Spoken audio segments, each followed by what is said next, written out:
हम्म. हे अष्टकमळ आहे. आता हे काढताना असं असतं की आधी तुम्ही ह्याला ठिपके द्यायचे. असे 8 लाईन मध्ये 8 साईडनी देतात हे. 8 ओके. अँगल मध्ये 8 ठिपके द्यायचे. हम्म. मग त्याला म्हणजे पेन न उचलता 8 5 3 2 1 ह्या सिक्वेन्स मध्ये हे असतात ड्रॉ करायचे. म्हणजे ह्याची एक सिक्वेन्स कट असते. करायचं नाही त्याला. कट नाही करायचं.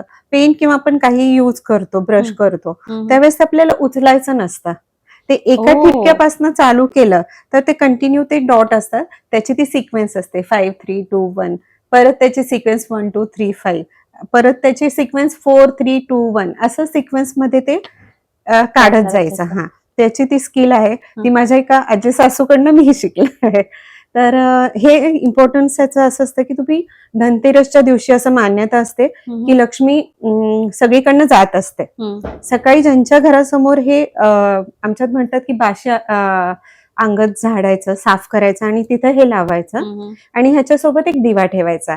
तर जिथे हे असतं ना तिथे लक्ष्मी 100% येते. ही कन्सेप्ट आहे आणि हे खूप जणांना अनुभव आलाय. आतापर्यंत मी 5-6 घरं चेंज केली तरी माझे कस्टमर चेंज नाही होत.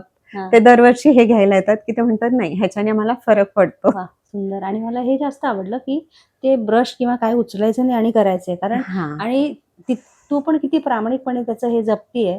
ट्रेडिशनल. कारण तुला म्हणजे एखाद्याला द्यायचं कुणाला कळणार हे उचलून केलंय की नाही केलेलं आहे. म्हणजे हा प्रामाणिक प्रयत्न आहे. त्याच्याशी इमोशन्स पण जोडलेले आहेत आणि तू त्या पद्धतीनं करतेय. त्यामुळे तुला त्याचं ते प्रामाणिक फळ मिळतंय. ऍक्च्युली